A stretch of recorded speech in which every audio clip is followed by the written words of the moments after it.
नमस्कार दोस्तों, स्वागत है आपका हमारे YouTube channel the horror B पर, जहां आपको मिलेंगी ऐसी डरावनी कहानियां जो आपके दिल की धड़कन को तेज कर देंगी।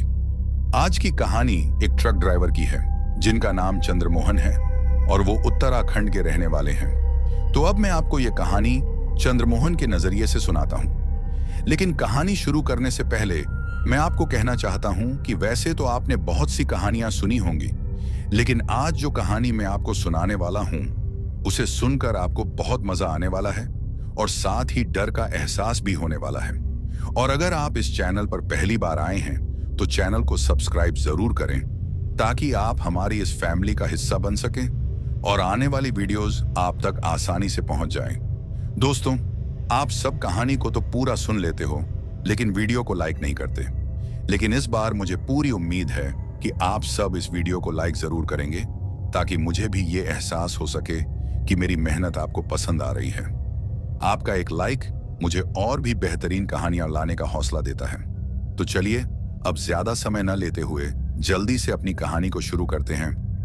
दोस्तों, मेरा नाम चंद्रमोहन है और मैं एक ट्रक ड्राइवर हूं। मुझे ट्रक चलाते हुए लगभग 20 साल हो गए हैं और इन 20 सालों में मुझे ट्रक चलाने का काफी अच्छा अनुभव भी हो गया है। मैंने देश की न जाने कितनी सड़कें देखी हैं, ऊंचे पहाड़ों की टेढ़ी मेढ़ी सड़कों से लेकर मैदानी इलाकों की सीधी चौड़ी हाईवे तक। कभी धूप में तपते इंजन के साथ चला हूं तो कभी घने कोहरे में सिर्फ हेडलाइट के भरोसे रास्ता ढूंढा है।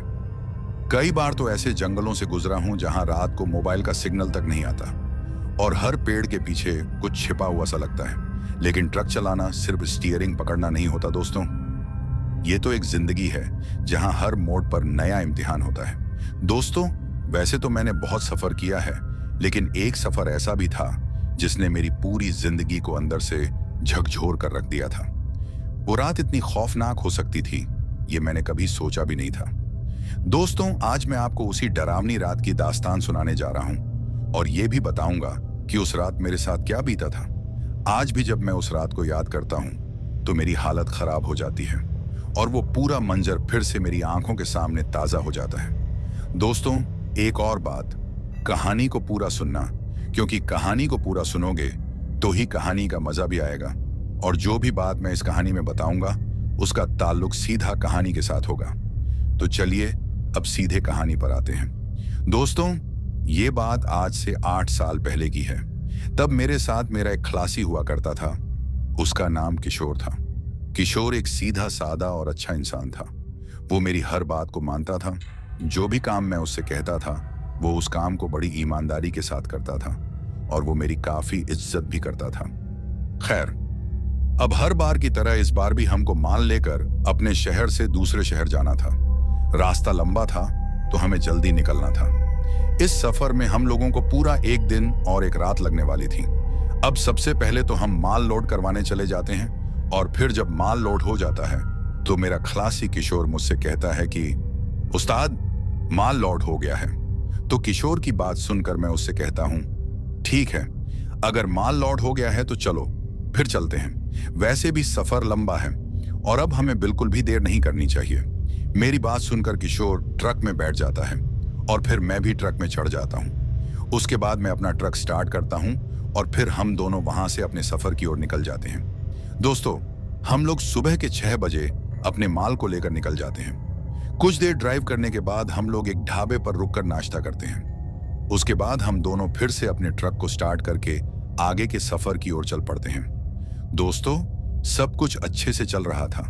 आम दिनों की तरह वो दिन भी अच्छे से गुजर रहा था। हम दोनों सफर के दौरान काफी बातें करते हैं और फिर कुछ देर बाद हम ट्रक का रेडियो ऑन करके गानों का आनंद भी लेते हैं ताकि सफर अच्छे से कट सके। दोस्तों, किशोर जो था वो एक गरीब घर का लड़का था और बहुत मेहनती था। उसे मेरे साथ अभी 1 महीना ही हुआ था, लेकिन इस 1 महीने में उसने मेरा दिल जीत लिया था। मतलब कि मैं जो भी काम उसे देता था वो उस काम को बड़ी ईमानदारी से करता था।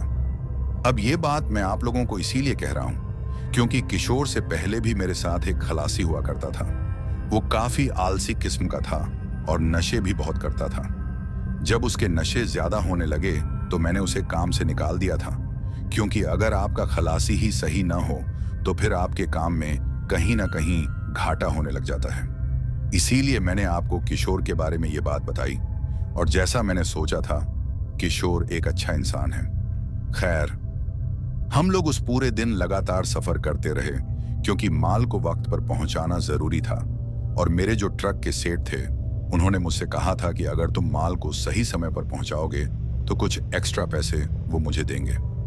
खैर, हम सफर को जारी रखते हैं और बीच बीच में हम लोग रुककर चाय भी पीते हैं ताकि थकावट ना हो, और फिर एक ढाबे पर रुककर हम लोगों ने दिन का खाना भी खाया।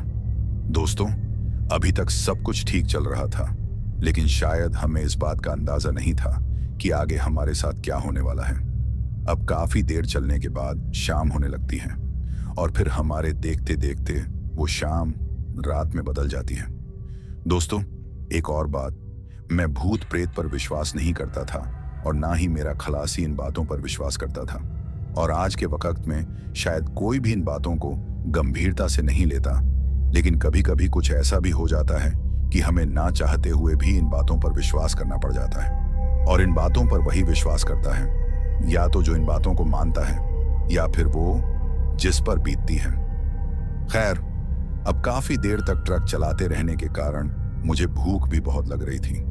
हालांकि हमने दिन का खाना खाया था, लेकिन अब उस खाने को खाए काफी घंटे बीत गए थे। हम लोगों ने दिन के 2 बजे खाना खाया था और अब इस वक्त रात के 10 बजे का समय हो गया था। खैर, अब ट्रक चलाते चलाते मैं अपने खलासी किशोर से कहता हूँ, किशोर, मुझे बहुत जोरों की भूख लगी हुई है। तुम देखते रहना, अगर कोई ढाबा दिखे तो मुझे बताना ताकि मैं अपनी भूख को शांत कर सकूं। तो मेरी बात सुनकर किशोर मुझसे कहता है, उस्ताद, भूख तो मुझे भी बहुत लगी है। मैं भी आपसे ये बात कहने ही वाला था कि मुझे भी भूख लगी है। तो किशोर की बात सुनकर मैं उससे कहता हूँ, कोई बात नहीं, जैसे ही हमें कोई ढाबा नजर आएगा हम दोनों खाना खा लेंगे। तो मेरी बात सुनकर किशोर हामी भरता है और फिर शांत होकर बैठ जाता है। अब हमें काफी वक्त हो गया था ट्रक चलाते, लेकिन कोई भी ढाबा हम लोगों को नजर नहीं आ रहा था।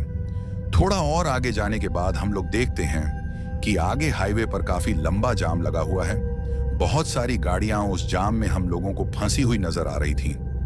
अब इस तरह उस जाम को देखकर मैं अपने खलासी किशोर से कहता हूं, अब तो बुरा फंसे, न जाने कितना वक्त लगेगा इस जाम को खुलने में, और जिस हिसाब का ये जाम है इससे देखकर तो नहीं लगता कि ये जाम जल्दी खुलने वाला है। अब थोड़ी देर उस जाम में फंसे रहने के बाद एक आदमी हमको दिखाई देता है जो हमारी तरफ आ रहा था। अब जब वो हमारे ट्रक के पास पहुंचता है तो मैं उस आदमी से कहता हूं, भाई साहब, क्या हो गया है? ये जाम क्यों लगा है? तो मेरी बात सुनकर वो आदमी मुझसे कहता है, हाईवे पर कुछ बड़े पत्थर और ढेर सारा मलबा आ गया है, और अभी तक ना तो कोई जेसीबी और ना कोई दूसरी मशीन आई है उस मलबे को हटाने के लिए। अब जब तक कोई मशीन नहीं पहुंचती उस मलबे को हटाने के लिए, तब तक तो ये जाम ऐसे ही रहेगा। उसकी बात सुनकर मैं काफी टेंशन में आ जाता हूं, क्योंकि माल का वक्त पर पहुंचना जरूरी था, और जिस हिसाब से वो आदमी मुझसे वो बात कह रहा था उस हिसाब से तो वो जाम जल्दी खुलने वाला नहीं था। मुझे काफी चिंता हो रही थी। मुझे टेंशन में देखकर वो आदमी मुझसे कहता है, आप कहाँ जा रहे हो? तो उस आदमी की बात सुनकर मैं अपनी मंजिल के बारे में उसको बताता हूँ। तो मेरी बात सुनकर वो आदमी मुझसे कहता है, देखो, मैं भी एक ट्रक ड्राइवर हूँ और मेरा जो ट्रक है वो तो बीच जाम में फंसा हुआ है। उसको वहां से वापस लाना तो इस वक्त मुमकिन नहीं है, लेकिन आप अपने ट्रक को यहां से वापस ले जा सकते हो। अब उसकी ऐसी बात सुनकर मैं उस आदमी से कहता हूँ, भाई साहब, मैं आपकी बात को समझा नहीं, आप क्या कह रहे हो? मैं अपना ट्रक वापस क्यों लूं? तो मेरी बात सुनकर वो आदमी मुझसे कहता है, एक दूसरा रास्ता है जो आपको आपकी मंजिल पर जल्दी पहुंचा सकता है। तो उस आदमी की बात सुनकर मैं थोड़ा खुश हो जाता हूं और उस आदमी से कहता हूं, कौन सा रास्ता? तो मेरी बात सुनकर वो मुझसे कहता है, यहां से 1 किलोमीटर पीछे एक रास्ता है जो शॉर्टकट है, और वो रास्ता इस हाईवे की दूसरी तरफ निकलता है। वो रास्ता आपको आपकी मंजिल पर जल्दी पहुंचा देगा, और उस रास्ते की वजह से आपके डीजल की बचत भी होगी। अब उस आदमी की बात सुनकर मैं काफी खुश हो जाता हूं। एक तो अगर रास्ता शॉर्टकट हो और ऊपर से डीजल भी बचे तो और क्या चाहिए। हालांकि जिस रास्ते की वो आदमी बात कर रहा था वो रास्ता हम लोगों ने आते वक्त देखा था, लेकिन मैंने सोचा था कि वो रास्ता किसी गांव की तरफ का होगा, और मुझे क्या पता था कि आगे जाम होगा, नहीं तो मैं वो रास्ता ले लेता। खैर, अब उस आदमी की बात सुनकर मैं उसका शुक्रिया करता हूं और वहां से निकलने की कोशिश करता हूं। लेकिन जैसे ही मैंने अपना ट्रक वापस पीछे लेने के लिए स्टार्ट किया, तो तभी वो आदमी मेरी खिड़की के और नजदीक आके मुझसे कहता है, मेरी बात ध्यान से सुनो। वो रास्ता शॉर्टकट जरूर है, लेकिन कुछ सावधानी आपको बरतनी पड़ेगी। तो उस आदमी की बात सुनकर मैं उससे कहता हूं, कैसी सावधानी? तो मेरी बात सुनकर वो आदमी मुझसे कहता है, गलती से भी अपने ट्रक को उस रास्ते में मत रोकना, और अगर किसी कारण रोकना भी पड़े तो बाहर मत निकलना, क्योंकि वो जो रास्ता है वो रात के समय ठीक नहीं रहता। बहुत कम गाड़ियां और रात के वक्त उस सड़क पर चलती हैं। मेरी बातों को ध्यान में रखना। और भी कुछ बातें उस आदमी ने हमको उस रास्ते के बारे में बताई थी, लेकिन इसमें उस आदमी ने हमसे कोई भूत प्रेत वाली बात नहीं की थी। उसकी बात सुनकर मैं उस आदमी से कहता हूं, ठीक है, हम ध्यान रखेंगे। उसके बाद वो आदमी मुझसे यह भी कहता है, अगर मेरा ट्रक जाम के बीच फंसा ना होता तो मैं भी तुम्हारे ट्रक के साथ साथ अपने ट्रक को लेकर चल पड़ता। लेकिन दोस्तों, वो कहते हैं ना, जिस पर बीतनी होती है बीत कर रहती है, होने को कोई भी टाल नहीं सकता। शायद आज रात हम लोगों पर बीतनी थी, तो तभी उस सड़क की तरफ हम लोग निकलने वाले थे। हम लोगों को इस बात का अंदाजा नहीं था कि जिस तरफ हम लोग जा रहे हैं वो सफर हम पर कितना भारी पड़ने वाला है। खैर, उसके बाद हम लोग अपना ट्रक वहां से पीछे की तरफ वापस कर लेते हैं और जाते जाते उस आदमी का शुक्रिया करते हैं जिसने हमको वो रास्ता बताया था। अब कुछ ही देर में हम लोग उस सड़क के पास पहुंच जाते हैं और ये वही सड़क होती है जिसका पता उस आदमी ने हमको बताया था। ये जो रास्ता था वो हाईवे से अलग होकर एक जंगल की तरफ होकर जाता था, और ये बात भी उस आदमी ने हमको बताई थी कि वो रास्ता जंगल से होकर गुजरता है। हम लोगों ने बिना सोचे समझे ही अपना ट्रक उस सड़क की तरफ बढ़ा दिया।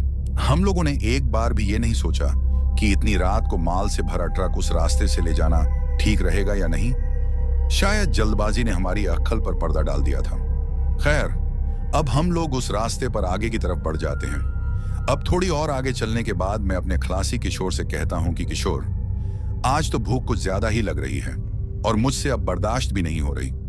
तो मेरी बात सुनकर किशोर मुझसे कहता है कि उस्ताद, वो तो ठीक है, लेकिन इस रास्ते पर अब तो ढाबा मिलना भी मुश्किल है, और जब तक हम लोग हाईवे के दूसरे हिस्से में न पहुंच जाएं, तब तक तो आपको बर्दाश्त करना ही पड़ेगा अपनी भूख को। अपने खलासी किशोर की बात सुनकर मैं उससे कहता हूं कि किसी खुली जगह पर मैं अपने ट्रक को लगा दूंगा। आज हम लोग ट्रक में ही खाना बनाएंगे। वैसे भी क्या पता कितना समय हमें उस हाईवे के दूसरी तरफ पहुंचने में लग जाए। वैसे भी हमारे लिए ये रास्ता नया है और हम लोगों को इस रास्ते के बारे में उतना पता नहीं है। मेरी बात सुनकर किशोर भी मेरी बात को मानते हुए खाना ट्रक में बनाने के लिए मान जाता है। अब थोड़ा और आगे चलने के बाद हमें एक खुली जगह दिखाई देती है और मैं अपने ट्रक को साइड में लगाकर रोक लेता हूं। जिस जगह हम रुके थे वो जगह काफी खुली हुई दिख रही थी, और जिस समय की मैं आपसे बात कर रहा हूं वो वक्त गर्मियों का था। ट्रक के अंदर हम लोगों को काफी ज्यादा गर्मी लग रही थी, इसीलिए हम लोग डिसाइड करते हैं कि हम लोग खाना ट्रक के बाहर बनाएंगे। जहां हमने अपने ट्रक को रोका था वहां एक पानी का चश्मा भी था, जो कि हमारे लिए सबसे अच्छी बात थी। खैर, उसके बाद हम लोग ट्रक के अंदर से गैस चूल्हा निकाल लेते हैं और सड़क के साथ ही एक जगह जिसके ऊपर हरी घास लगी हुई थी वहीं पर खाना बनाने की सोचते हैं। दोस्तों, जब कभी भी हम लोगों को देर हो जाती या फिर किसी भारी जाम में फंस जाते तो हम लोग अपना खाना ट्रक में ही बना लेते थे, और ये हर ट्रक वाला करता है, क्योंकि ट्रक भी हम ड्राइवरों के लिए किसी घर से कम नहीं होता। हमारी तो आधे से ज्यादा जिंदगी इसी ट्रक में गुजर जाती है। अब रात का समय था, दूसरी सब्जी तो हमारे पास नहीं थी बनाने को। कुछ आलू बचे थे तो वही हम लोगों को बनाने थे। मेरे खलासी किशोर को खाना भी बहुत अच्छा बनाना आता था, और उस वक्त भी ये खाना बनाने का काम वही कर रहा था। जब तक किशोर खाना बना रहा था तब तक मैं उस चश्मे से पानी लेने चला गया। हम लोगों ने ट्रक की हेडलाइट्स जलाकर रखी थी ताकि सब कुछ अच्छे से दिख सके।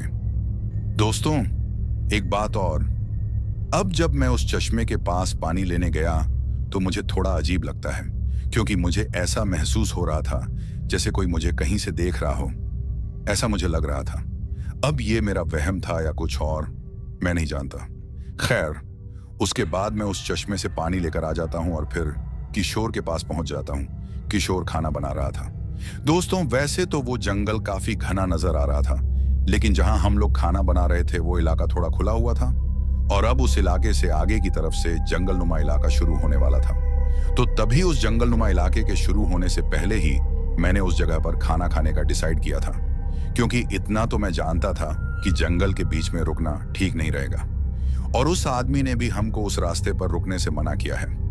अब जिस जगह हम रुके थे वो जगह हाईवे से थोड़ी दूर थी, मतलब कि जब हमने ये रास्ता पकड़ा था वो उस रास्ते के थोड़ी शुरुआत में ही हम लोगों को ये खुली जगह नजर आई थी जहां हम लोग खाना बना रहे हैं। ये बात बोलना जरूरी था क्योंकि आप में से बहुत लोग ये भी सोच रहे होंगे कि उस आदमी ने तो इस रास्ते पर रुकना मना किया था, फिर भी हम लोग क्यों रुके। तो आपको बताता चलूं कि उस आदमी ने हमसे ये भी कहा था कि वो जंगलनुमा इलाका इस सड़क पर चलने के लगभग 2 किलोमीटर के बाद शुरू हो जाएगा और वहां हमको रुकना नहीं है। इसीलिए मैंने उस जगह पर रुकना सही समझा। खैर, अब कुछ ही देर में खाना बनकर तैयार हो जाता है और फिर हम दोनों खाना खाने लग जाते हैं। दोस्तों, जैसा कि मैंने आपको कहा कि किशोर अच्छा खाना बनाता है, उसने आलू की सब्जी काफी अच्छी बनाई थी। उसके बाद हम लोगों ने अपना खाना खत्म किया और फिर अपने सामान को ट्रक में वापस डाल दिया, जो सामान हमने खाना बनाने के लिए निकाला था। खैर, उसके बाद हम लोग फिर से अपने ट्रक को स्टार्ट करके आगे की तरफ निकल जाते हैं। अब थोड़ा और आगे चलने के बाद वो जंगलनुमा इलाका शुरू हो जाता है। हम लोग जैसे ही अपने ट्रक को उस जंगलनुमा इलाके के अंदर ले जा रहे होते हैं तो तभी मेरी नजर उस सड़क के साथ में एक बड़े से बोर्ड पर पड़ती है। उस बोर्ड पर कुछ लिखा हुआ था। अब ट्रक चलाते चलाते जब मेरे ट्रक की हेडलाइट्स की रोशनी उस बोर्ड पर पड़ती है तो मुझे उस बोर्ड पर बड़े बड़े शब्दों में कोई चेतावनी नजर आती है। लेकिन दोस्तों, मैं उस चेतावनी को नजरअंदाज करके अपने ट्रक को बिना रोके ही वहां से आगे की तरफ निकल जाता हूं, जो कि मेरी सबसे बड़ी गलती होती है। काश उस रात मैंने उस चेतावनी को ध्यान से पढ़ा होता तो वो ना होता जो अब हम लोगों के साथ होने वाला है। दोस्तों, एक और बात जो मैं आप सबको कहना चाहता हूं और वो बात ये है कि आप में से भी बहुत से लोग ऐसे होंगे जो हाईवे पर लगी किसी भी चेतावनी को नजरअंदाज करके आगे की तरफ बढ़ जाते हैं, जबकि हम लोगों को ऐसा नहीं करना चाहिए, क्योंकि अगर कोई चेतावनी लिखी होती है तो उससे हमारा ही फायदा होता है। हम सावधान हो जाते हैं आगे आने वाली मुसीबत से। खैर, उस वक्त मैंने भी उस चेतावनी को नजरअंदाज कर दिया था, जबकि मुझे ऐसा नहीं करना चाहिए था। मैं बस यही सोच रहा था कि इस बोर्ड पर जो चेतावनी लिखी हुई है वो यही होगी कि जंगली जानवरों से सावधान रहो, वगैरह वगैरह। तभी मैंने उस चेतावनी को नजरअंदाज कर दिया था। खैर, अब जैसे जैसे हम लोग आगे की तरफ बढ़ रहे थे, रास्ता और भी सुनसान होता चला जा रहा था। अंधेरा काफी घना नजर आ रहा था और दूर दूर तक हमें उस अंधेरे में कुछ भी नजर नहीं आ रहा था। हम बस उतना ही रास्ता देख सकते थे जितना हमारे ट्रक की हेडलाइट्स हमें दिखा रही थी। उस पूरे जंगल के बीच में उस सड़क पर सिर्फ हमारा ही ट्रक चल रहा था। बाकी कोई भी दूसरी गाड़ी हमें उस रास्ते पर नजर नहीं आ रही थी। माहौल काफी डरावना बनता जा रहा था। अब जब हम उस जंगलनुमा इलाके के अंदर चले आए थे, तभी मेरा खलासी किशोर मुझसे कहता है कि उस्ताद, मुझे नींद आ रही है, मैं कुछ देर आराम करता हूं। तो उसकी बात सुनकर मैं उससे कहता हूं, कोई बात नहीं, तुम ट्रक में पीछे की तरफ जो बेड लगा है वहां जाकर सो जाओ। मेरी बात सुनकर किशोर ट्रक के पीछे लगे बेड पर सो जाता है। दोस्तों, अभी तक सब कुछ नॉर्मल चल रहा था। किशोर को भी अब कुछ ही देर में नींद आ जाती है। अब उस सुनसान सड़क पर सिर्फ मैं ही अपने ट्रक को चला रहा था। किशोर के सोने के बाद तो उस रास्ते का माहौल और भी डरावना बनता जा रहा था। अब कुछ देर तक तो सब ठीक रहता है, लेकिन फिर तभी मुझे किसी के रोने की आवाज आती है। दोस्तों, ट्रक चलाते चलाते मुझे किसी के रोने की आवाज आती है और जो रोने की आवाज मुझे सुनाई दे रही थी वो पूरे जंगल में गूंज रही थी। अब आप में से बहुत से लोगों के दिमाग में ये बात चल रही होगी कि रात के वक्त कौन रो रहा होगा। तो आपको बताता चलूं कि उस वक्त मुझे भी ऐसा ही लग रहा था और मैं भी यही सोच रहा था कि इस वक्त ये कौन रो रहा है। दोस्तों, वो आवाज किसी औरत के रोने की थी और वो औरत काफी जोर से रो रही थी। ऐसा लग रहा था जैसे वो किसी तकलीफ में है। जैसे जैसे मेरा ट्रक आगे की तरफ बढ़ रहा था, वो रोने की आवाज काफी तेज होती जा रही थी। अब जब कुछ देर तक लगातार मुझे वो रोने की आवाज आती है तो मुझे काफी अजीब लगता है और फिर मैं अपने ट्रक को थोड़ा धीमा कर लेता हूँ। उसके बाद मैं अपने खलासी किशोर को आवाज देता हूँ, मेरी 2 से 3 बार आवाज लगाने के बाद किशोर जाग जाता है और मुझसे कहता है, क्या हो गया उस्ताद? आप मुझे जगा क्यों रहे हो? कोई दिक्कत आ गई क्या? तो किशोर की बात सुनकर मैं उससे कहता हूं, दिक्कत वाली बात तो अभी तक नहीं है। और फिर मैं उससे यह भी कहता हूं कि क्या तुम्हें भी किसी औरत के रोने की आवाज सुनाई दी? तो मेरी बात सुनकर किशोर मुझसे कहता है, नहीं उस्ताद, मुझे किसी के रोने की आवाज नहीं आई। दोस्तों, जब मैं अपने क्लासी से ये बात कर रहा था, उस वक्त वो रोने की आवाज बंद हो गई थी। उसके बाद किशोर मुझसे कहता है, कौन रो रहा है उस्ताद, और आपको किसके रोने की आवाज आई? तो किशोर की बात सुनकर मैं उससे कहता हूं, मुझे एक औरत के रोने की आवाज सुनाई दी थी। वो काफी जोर से रो रही थी। मैंने सोचा क्या पता वो आवाज तुमने भी सुनी हो। तो मेरी बात सुनकर वो मुझसे कहता है, उस्ताद, आपने जरूर किसी जंगली जानवर की आवाज सुनी होगी, नहीं तो इतने घने जंगल में कौन औरत रो रही होगी। और हो सकता है उस्ताद ये आपका वहम हो। किशोर की बात सुनकर मैं उसे कहता हूं, ये मेरा वहम तो नहीं हो सकता। मैंने काफी ध्यान से उस रोने वाली आवाज को सुना है। खैर, उसके बाद मैं किशोर से कहता हूं, कोई बात नहीं, तुम सो जाओ, हो सकता है मेरे ही कान बज रहे हों। उसके बाद किशोर फिर से सो जाता है।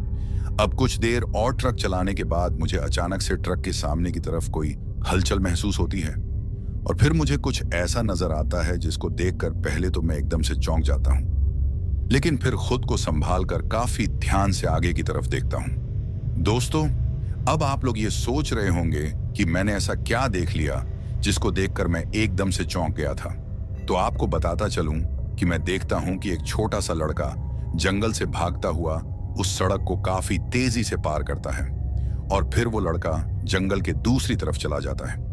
और ये जो भी मैंने देखा वो काफी तेजी में हुआ था। मतलब कि जो लड़का मैंने देखा था वो बहुत तेजी से सड़क पार करके दूसरी तरफ जंगल के अंदर भागता हुआ मुझे दिखाई देता है। उस लड़के की उम्र यही कोई 5 से 7 साल के बीच की होगी। अब जब मैंने उस लड़के को सड़क पार करते देखा तो पहले तो मैं एकदम से चौंक जाता हूं, और फिर एकदम से अपने ट्रक को ब्रेक लगा देता हूं। दोस्तों, मुझे काफी अजीब लग रहा था, और मुझे इस बात की समझ ही नहीं आ रही थी कि रात के इस वक्त इस घने और डरावने जंगल में ये बच्चा आया कहां से, और अगर आया भी तो ये जंगल की तरफ क्यों भागा। उस वक्त बहुत से सवाल मेरे अंदर उठ रहे थे। अब जब मैंने उस लड़के को भागकर जंगल के दूसरी तरफ जाते देखा तो पहले तो मैं ट्रक को रोक लेता हूं। उसके बाद मैं फिर से अपने खलासी किशोर को आवाज देकर जगाता हूं। मेरी आवाज सुनकर किशोर फिर से जाग जाता है, और फिर वो मुझसे कहता है, अब क्या हो गया उस्ताद? तो किशोर की बात सुनकर मैं उसको कहता हूं कि मैंने अभी अभी एक छोटे से लड़के को देखा जो कि सड़क क्रॉस करके दूसरी तरफ चला गया, और काफी तेजी में वो लड़का मुझे उस जंगल की तरफ भागता हुआ नजर आया था।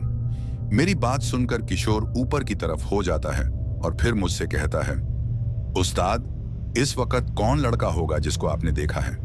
तो उसकी बात सुनकर मैं उससे कहता हूं, वही तो मुझे भी समझ नहीं आ रहा कि वो लड़का आया तो आया कहां से। लेकिन इस बार भी किशोर मुझसे कहता है, हो सकता है उस्ताद ये भी आपका वहम हो, आपने जरूर कोई जंगली जानवर देखा होगा, और वैसे भी इतनी रात को कौन बच्चा इस जंगल में जाएगा। इस जंगल को देखकर तो हम लोग भी हिम्मत नहीं कर सकते उस जंगल में जाने की, फिर वो लड़का कैसे जंगल में जा सकता है। उसके बाद किशोर मुझसे कहता है, उस्ताद आप जल्दी यहां से चलो, वैसे भी मुझे कुछ ठीक नहीं लग रहा यहां। एक तो जंगल इतना घना, और ऊपर से हमें यह भी नहीं पता कि अभी कितना वक्त हमें और लगेगा मेन हाईवे तक पहुंचने में। किशोर की बात मानकर मैं ट्रक को फिर से आगे की तरफ बढ़ा देता हूं। अब किशोर भी पीछे से उठकर मेरे साथ आगे की तरफ आ जाता है। मेरी वजह से उस बेचारे की नींद 2 बार टूट चुकी थी। किशोर अब मुझे चौकन्ना नजर आ रहा था। वो काफी ध्यान से सड़क के दोनों तरफ नजर मार रहा था। अब उसको इस तरीके से करता देख मैं किशोर से कहता हूं, क्या हो गया किशोर, क्या देख रहे हो? तो मेरी बात सुनकर वो मुझसे कहता है, उस्ताद मुझे कुछ ठीक नहीं लग रहा, हमने इस तरफ आकर कोई गलती तो नहीं कर दी। तो किशोर की बात सुनकर मैं उससे कहता हूं, तुम ऐसा क्यों बोल रहे हो?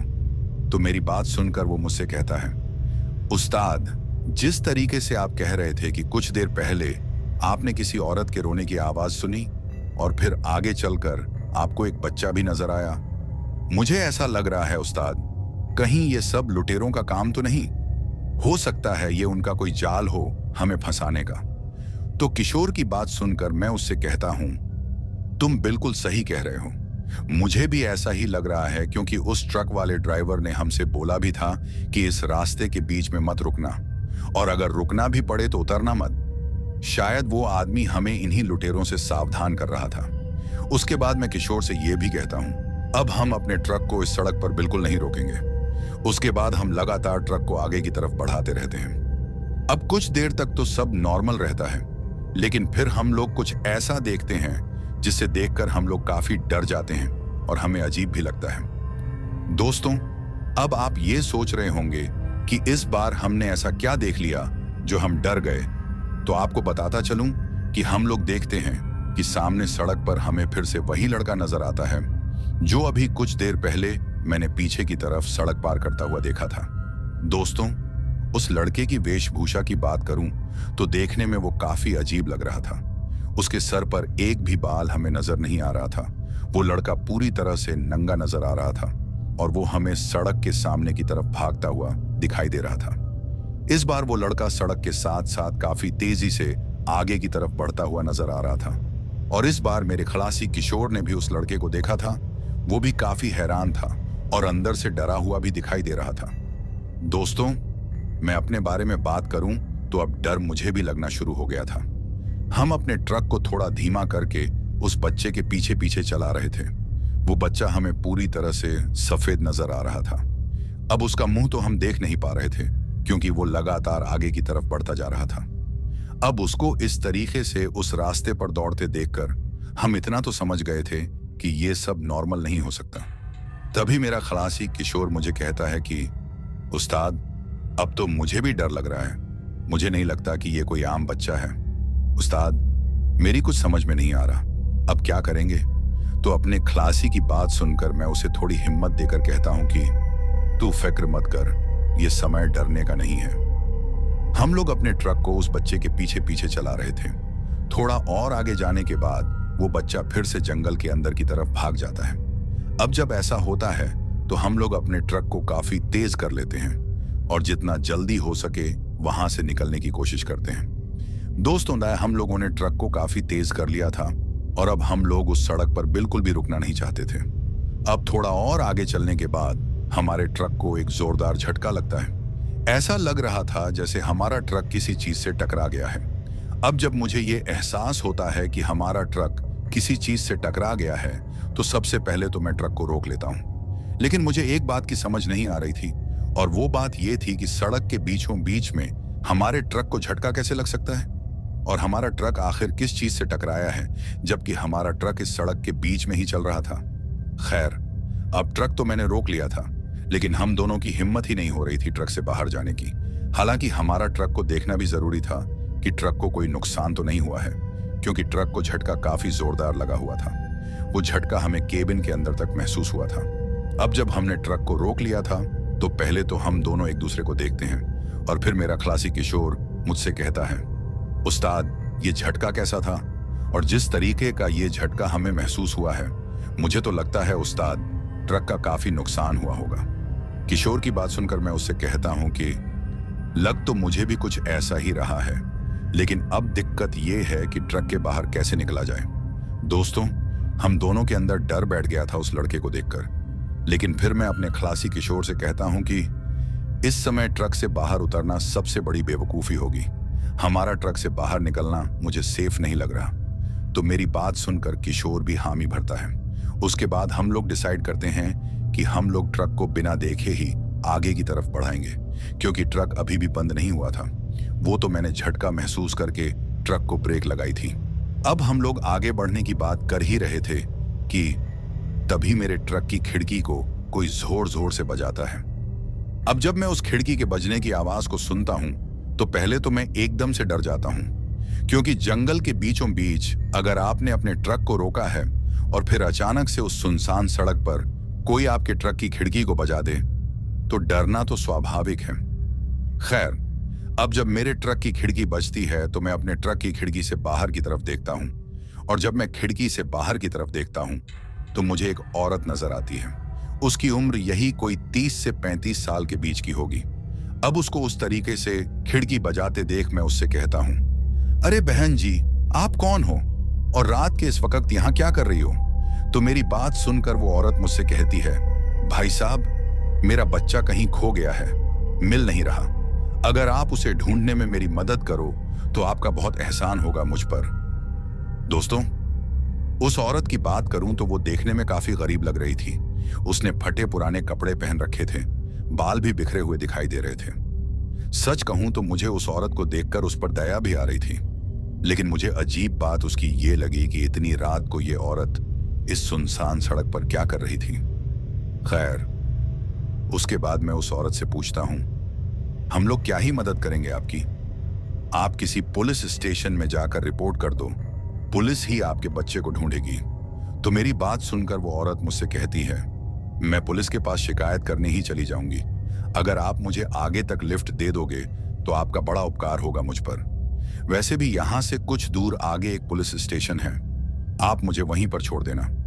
अब उस औरत की ये सारी बातें सुनकर मुझे उस पर तरस आ जाता है और फिर मैं उस औरत से कहता हूं, कोई बात नहीं बहन, आ जाओ, मैं तुम्हें वहां तक छोड़ दूंगा। मेरी बात सुनकर वो औरत थोड़ा मुस्कुराती है और फिर मुझसे कहती है, मेरे पास एक बैग है, वो काफी भारी है, अगर आप उसे ट्रक में चढ़ा दो तो आपकी बड़ी मेहरबानी होगी। वैसे भी आपका ट्रक काफी ऊंचा है और इस बैग में जो सामान है वो थोड़ा भारी है। अगर आप नीचे उतरकर इस बैग को ऊपर चढ़ा दो तो अच्छा रहेगा। उस औरत की बात सुनकर मैं उससे कहता हूं, कोई बात नहीं, आप ट्रक की दूसरी तरफ आ जाओ, मेरा खलासी बैग को उठाने में आपकी मदद करेगा। उसके बाद वो औरत ट्रक की दूसरी तरफ चली जाती है। अब जैसे ही वो औरत ट्रक की दूसरी तरफ जाती है, जिस तरफ मेरा खलासी किशोर था, तो फिर वो औरत किशोर साइड वाली खिड़की को बजाती है। अब जब ऐसा होता है तो मैं अपने खलासी किशोर से कहता हूं, किशोर, बाहर जाकर उस औरत की मदद करो, वैसे भी उसके पास कोई भारी बैग है, तुम बाहर उतरकर उसकी मदद करो। अब जब किशोर से मैं ये बात कहता हूं तो वो मुझसे कहता है, उस्ताद, आप पागल हो गए हो क्या? इतनी रात को ये औरत इस सुनसान सड़क पर क्या कर रही है, और वो भी बैग के साथ? अभी कुछ देर पहले तो ये आपसे कह रही थी कि इसका बच्चा खो गया है, और अब ये बैग लेकर कहां जा रही है? उस्ताद, आप खुद ही सोचो, रात के इस वक्त कौन सी अकेली औरत जंगल के बीच में मिलेगी? उस्ताद, आप मेरी बात मानो, जितना जल्दी हो सके यहां से निकलो, मुझे तो ये कुछ और ही मामला लग रहा है। अब जब मेरा खलासी किशोर मुझे ये बात कहता है तो मुझे भी उसकी बात सही लगती है, और फिर मैं डिसाइड करता हूं कि इस औरत को लिफ्ट न देकर हम लोग आगे की तरफ बढ़ जाते हैं। दोस्तों, अब जैसे ही मैं अपने ट्रक को आगे की तरफ बढ़ाता हूं तो तभी वो औरत फिर से मेरी खिड़की को बजाती है और फिर मुझसे कहती है, आपका साथी खिड़की नहीं खोल रहा? उसकी बात सुनकर मैं उससे कहता हूं, माफ करना बहन, तुम किसी और से लिफ्ट ले लेना।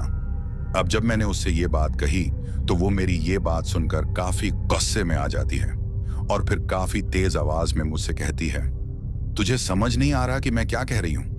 जल्दी से बाहर आ और इस बैग को उठाने में मेरी मदद कर। अब जब उसके मुंह से मैं ऐसी बात सुनता हूं तो मुझे थोड़ा डर लग जाता है। तभी मेरा खलासी किशोर मुझसे कहता है, उस्ताद, निकलो यहां से, इसकी बात मत सुनो। किशोर की बात सुनकर मैं ट्रक को आगे की तरफ बढ़ा लेता हूं। दोस्तों, अब जैसे ही मैंने अपने ट्रक को आगे की तरफ बढ़ाया तो मैं देखता हूं पीछे की तरफ से काफी भयानक चीख मुझे सुनाई देती है। वो चीख इतनी भयानक थी कि पूरा जंगल उस चीख से गूंज उठा था। हम लोग काफी तेजी से अपने ट्रक को आगे की तरफ बढ़ा रहे थे। अब कुछ देर और आगे जाने के बाद किशोर की भी चीख निकल जाती है। अब जब किशोर ऐसा करता है तो मैं उससे कहता हूं कि क्या हो गया किशोर, तुम चीख क्यों रहे हो? तो मेरी बात सुनकर वो अपनी उंगली को ट्रक के बाहर की तरफ लगे साइड मिरर पर करता है और फिर मुझसे कहता है कि उस्ताद, मुझे नहीं लगता कि आज हम लोग यहां से जिंदा लौट कर जाएंगे। उसके बाद वो मुझसे कहता है कि वो देखो उस्ताद, वो बच्चा हमारे ट्रक के पीछे की तरफ चढ़ा हुआ मुझे नजर आ रहा है। दोस्तों, अब जब मैं किशोर वाली खिड़की के साइड मिरर पर नजर मारता हूं तो मेरी हालत भी खराब हो जाती है। किशोर की बात बिल्कुल सही होती है, वो बच्चा सच में ट्रक के साइड की तरफ चिपका हुआ हमें नजर आ रहा था और अब धीरे धीरे वो बच्चा किशोर की खिड़की की तरफ बढ़ता जा रहा था। जिस तरह से कोई मकड़ी किसी दीवार पर चिपक कर चलती है, ठीक उसी तरह से वो बच्चा हमारे ट्रक के साइड की तरफ चिपका हुआ हमें नजर आ रहा था। हम दोनों की हालत काफी खराब हो चुकी थी और हम दोनों डर के मारे कांप रहे थे। दोस्तों, इतना ही नहीं, जो औरत मुझसे पीछे लिफ्ट मांग रही थी, अब वो भी काफी तेजी से मुझे मेरे साइड वाले साइड मिरर में भागती हुई दिखाई दे रही थी और वो भी तेजी से हमारी तरफ बढ़ती नजर आ रही थी। कुछ देर बाद तो वो औरत मेरे ट्रक के काफी करीब पहुंच जाती है, लेकिन इस बार उसका पूरा चेहरा बदल चुका था। देखने में वो औरत अब पूरी तरह से एक चुड़ैल बन चुकी थी। मेरे ट्रक के बिल्कुल साथ साथ वो चुड़ैल मुझे भागती हुई नजर आ रही थी। उसकी आंखें एकदम जलते अंगारों की तरह मुझे नजर आ रही थी और उन भयानक आंखों से वो मुझे घूरे जा रही थी। उसके बाल काफी लंबे और बिखरे हुए मुझे दिखाई दे रहे थे। हवा में वो बाल उड़ते हुए और भी भयानक लग रहे थे। उसने अपना मुंह पूरी तरह से खोल रखा था। मुंह से बाहर की तरफ काफी बड़े बड़े दांत मुझे नजर आ रहे थे। उसके हाथों के नाखून भी काफी लंबे और काले किस्म के लग रहे थे। अब तो वो चुड़ैल मेरी खिड़की के बिल्कुल पास तक आ गई थी। ट्रक के अंदर मेरी जो हालत थी वो मैं आप लोगों को बता भी नहीं सकता। मेरा पूरा जिस्म थर थर कांप रहा था। मेरा पूरा शरीर पसीने से तरबतर हो चुका था। इतना ही नहीं दोस्तों, वो बच्चा भी किशोर की खिड़की के पास पहुंच चुका था और वो भी देखने में काफी भयानक नजर आ रहा था। उसकी आंखें ही नहीं थीं, काले गहरे गड्ढे ही हमें नजर आ रहे थे। किशोर खिड़की से भागकर मेरी ड्राइविंग वाली सीट को पकड़कर बैठा हुआ था और वो भी काफी ज्यादा डर चुका था। वो छोटा बच्चा पूरी तरह से प्रेत बन चुका था। हम लोगों को अपने दोनों तरफ अपनी मौत नजर आ रही थी। मेरे भी हाथ पैरों ने काम करना छोड़ दिया था। एक बात और जो मुझे कुछ देर बाद समझ आई, और वो बात ये थी कि अभी तक उन दोनों प्रेतों ने हम पर हमला नहीं किया था। इस बात की समझ मुझे अभी तक नहीं आ रही थी। कैबिन के अंदर हम लोगों की हालत काफी बुरी हो चुकी थी। हम बस भगवान से यही दुआ कर रहे थे कि हे भगवान, हमें बचा लो। अब जब हम लोग भगवान से दुआ कर ही रहे थे, तभी मेरी नजर कैबिन के अंदर लगी मूर्ति पर जाती है। और जब ऐसा होता है तो मुझे थोड़ी हिम्मत मिल जाती है, क्योंकि अब मैं इतना तो समझ चुका था कि ये दोनों प्रेत और चुड़ैल हमारे ट्रक के अंदर नहीं आ सकते, क्योंकि कैबिन में भगवान की मूर्ति जो लगी है, और शायद इस मूर्ति के बदौलत ही अभी तक ये दोनों हम पर हमला नहीं कर पाए। उसके बाद मैं अपने आप को थोड़ी हिम्मत देता हूं और किशोर से कहता हूं कि डरने की बात नहीं है। किशोर, ये हमारा कुछ नहीं बिगाड़ सकते जब तक हम ट्रक के अंदर हैं, सेफ हैं। तो मेरी बात सुनकर वो मुझसे कहता है कि कैसे उस्ताद। तो मैं किशोर को कैबिन के अंदर लगी भगवान की मूर्ति को दिखाता हूं। उसे देखकर उसका भी थोड़ा डर कम हो जाता है। मैं बस किशोर को यही कह रहा था कि हम लोगों को इन प्रेतों पर ध्यान नहीं देना है, क्योंकि ये चाहते हैं कि डर के मारे हम लोग ट्रक से अपना नियंत्रण खो दें और फिर ये हमें मारकर खा जाएं।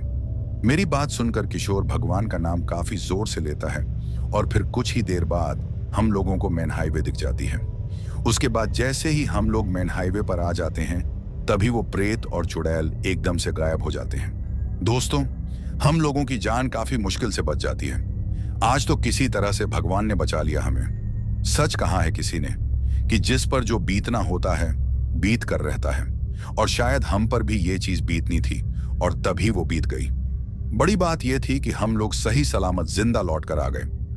उसके बाद हम लोगों ने अपने ट्रक को साइड में लगाकर भगवान का शुक्रिया अदा किया। फिर हम लोगों ने अपनी मंजिल पर पहुंचकर अपने माल को डिलीवर भी किया।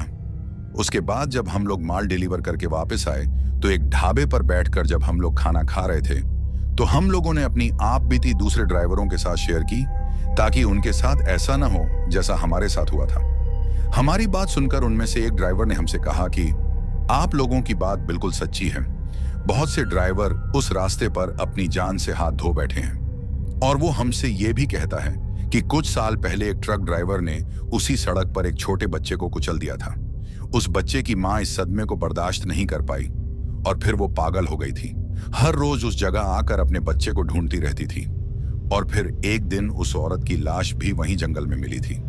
काफी लोग कहते हैं कि आज भी वो औरत अपने बच्चे की मौत का बदला लेने के लिए ट्रक ड्राइवरों को मौत की घाट उतारती है। और वो हमसे ये भी कहता है कि आप लोग किस्मत वाले हो जो वहां से जिंदा बचकर आ गए। एक बात और उस ड्राइवर ने हमसे कही, और वो ये थी कि आप लोगों को वो चेतावनी पढ़ लेनी चाहिए थी, जो चेतावनी उस जंगल नुमा इलाके की शुरुआत में एक बोर्ड पर लिखी हुई थी। उस पर यही लिखा हुआ था कि रात के समय यह रास्ता शापित माना जाता है और आज भी उस जंगल में उस चुड़ैल और उस प्रेत का खौफ है। दोस्तों, हम लोगों ने सच में उस चेतावनी को ना पढ़कर सबसे बड़ी गलती की थी और शायद उसकी सजा हमें मिल भी गई थी। लेकिन आप लोग ऐसी गलती कभी मत करना। ये तो हमारी किस्मत ठीक थी जो हम बच गए। हर किसी की किस्मत इतनी ठीक नहीं होती। तो दोस्तों, कैसी लगी हमारी ये कहानी? अगर आपको ऐसी और भी कहानियां सुननी हैं तो हमारे चैनल को सब्सक्राइब करना बिल्कुल मत भूलिएगा। अब चलते हैं उन दोस्तों की ओर जिन्होंने हमारी पिछली कहानी पर कमेंट करके हमें अपना प्यार और समर्थन दिया। तो चलिए सबसे पहले उनका नाम लेते हैं। पहले हैं रंजीत साहनी झारखंड से, संगपाल पाटिल हैं चिखली महाराष्ट्र से, विश्वजीत हैं बेंगलुरु से, महेंद्र हैं उदयपुर राजस्थान से, ठाकुर शिवम सोलंकी हैं उत्तर प्रदेश से, दिव्या हैं मुंबई से, तुषार हैं दौलताबाद गुरुग्राम से, निधि हैं उत्तर प्रदेश से, प्रसेनजीत मानसी हैं रायगंज उत्तर दिनाजपुर से, जीनिया सिंह हैं दिल्ली से, सैयद आसिफ हैं लखनऊ से, सोमवीर हैं पानीपत से, चेतन शर्मा हैं कुरुक्षेत्र हरियाणा से, यासीन मंसूरी हैं गुजरात से, मनप्रीत औजला हैं पंजाब से, नंदन ठाकुर हैं बिहार से, ललित वर्मा हैं आगरा उत्तर प्रदेश से, अमन हैं लुधियाना पंजाब से, धर्मकोंड विलकर हैं रत्नागिरी महाराष्ट्र से, सापुतारा हैं गुजरात से, नजीर हैं बांसबेरिया कोलकाता से, देवराज हैं ओडिशा से, सारंग हैं मणिपुर से, साहिल हैं बौरिया कोलकाता से, अंश खरे हैं इलाहाबाद से, सुमित हैं अकोला से, रणविजय हैं उत्तर प्रदेश से, वैशाली काले हैं सोलापुर महाराष्ट्र से, संग्राम मूर्तिकर हैं कौशाम्बी से, आमिर कायनी है लाहौर पाकिस्तान से, माया शर्मा है मॉरिशस से, धनंजय हैं महाराष्ट्र से, शाहिद हुसैन हैं नवादा बिहार से, अरमान रैना हैं अलीगढ़ से, मुकीम हैं मुंबई से, प्रिंस गुप्ता हैं प्रयागराज उत्तर प्रदेश से, रॉबिन नाइक हैं ओडिशा से, दीपक वर्मा हैं आगरा से, चिरंजीबो ठाकुर हैं गुवाहाटी असम से, विनोद हैं बेंगलुरु से, सचेंद्र लश्कर हैं झांसी उत्तर प्रदेश से, शरद आठवले हैं महाराष्ट्र से, प्रेम वर्मा हैं बाराबंकी उत्तर प्रदेश से, मंगेश सावंत हैं मुंबई महाराष्ट्र से, हरे कृष्णा हैं ओडिशा से, राकेश हैं झारखंड से, उदय शर्मा हैं चित्तौड़गढ़ राजस्थान से, उस्मान हैं लाहौर पाकिस्तान से, अमन गौतम हैं लुधियाना पंजाब से, राजा कुमार हैं अहमदाबाद गुजरात से, इरफान कुरैशी हैं बेंगलुरु से, कुलविंदर कौर हैं लुधियाना पंजाब से, अमित हैं कर्नाटका से, साहबुद्दीन खान हैं तिरवाड़ा हरियाणा से, सुब्रत राणा हैं काठमांडू नेपाल से, मुकेश मीणा हैं जयपुर राजस्थान से, शानो हैं पटियाला से, वंदना भुरे हैं भारत से, साहिल अंसारी हैं दुमका जिला झारखंड से, अंकित हैं दिल्ली से, तुषार हैं मुंबई महाराष्ट्र से, सैयद इरफान अली हैं पाकिस्तान से, बंकिम सिंह हैं सिलचर असम से, सुधीर शर्मा हैं हैदराबाद से, मिहिर भाव्य और वैष्णवी हैं अहमदाबाद गुजरात से, सौरभ शर्मा हैं नागाम असम से, शोभा अशोक हैं सिरसा हरियाणा से, यासीन अंसारी हैं दिल्ली से, गुरजीत हैं स्पेन से, यूसुफ शाह हैं लाहौर पाकिस्तान से, कृष्णा हैं उत्तर प्रदेश से, नितिन हैं गुजरात से,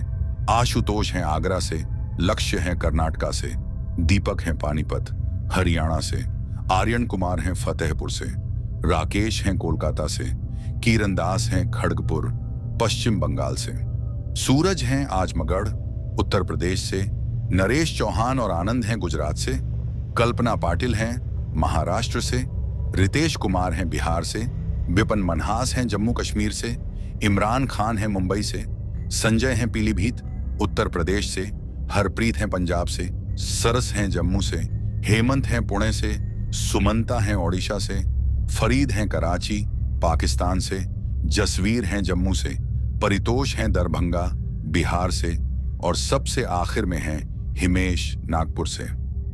दोस्तों, ये थे उन लोगों के नाम जिन्होंने हमारी पिछली कहानी पर कमेंट करके हमें बताया कि वो कहां से हमारी कहानियां सुनते हैं और उन्हें हमारी कहानी कैसी लगी। इसके साथ ही अगर किसी का नाम छूट गया हो तो वो कमेंट करके हमें जरूर बताना, आने वाली वीडियो में उनका नाम लिया जाएगा। दोस्तों, दूसरी वीडियोस की तरह इस वीडियो पर भी अपना प्यार दिखाइए और मुझे सपोर्ट करिए, क्योंकि आप सबके सपोर्ट के कारण ही मैं यहां तक पहुंचा हूं और मुझे उम्मीद है कि आप लोगों के बलबूते ही एक दिन हमारी ये फैमिली काफी आगे तक जाएगी। चैनल पर अगर कोई नया है तो चैनल को सब्सक्राइब जरूर करें ताकि आप भी हमारी इस फैमिली का हिस्सा बन सकें। और जिन लोगों ने पहले से ही हमारे चैनल को सब्सक्राइब किया है उन सभी का मैं तहे दिल से शुक्रगुजार हूं। इसके साथ ही मैं आप सबसे अलविदा कहना चाहता हूं। बाय दोस्तों।